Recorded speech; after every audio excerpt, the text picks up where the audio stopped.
Muling ilalabas ng PNP General Hospital si Senator Rodante Marcoleta mamaya.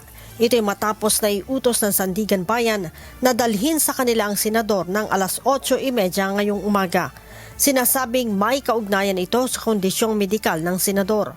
Kahapon, inilabas din ng CIDG si Senator Marcoleta sa PNP-GH upang dalhin sa Philippine General Hospital para sa independent medical examination.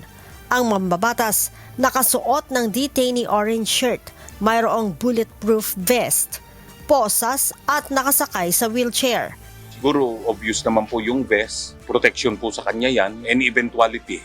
We plan for any eventuality, lahat po ng contingency ay pinagpaplanuhan natin. Of course, personal protection po ng ating senador.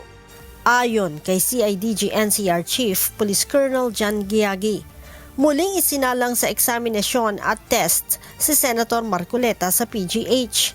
Tiningnan lahat yung medical records niya upon arrival doon. Tinan over ng ating doctors here sa PNP-GH yung medical record niya. They have gone through it and then tiningnan yung mga vital signs niya upon arrival. Medyo nag-elevate kanina nung from here kasi 130-80. Nung pagpunta namin doon, umakyat ng 160-70.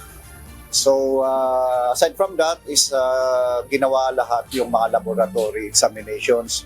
Gayunman, fit to travel na ang senador para dalhin sa Sandigan Bayan mamaya. Leia Ilagan, humahataw sa balita ngayon.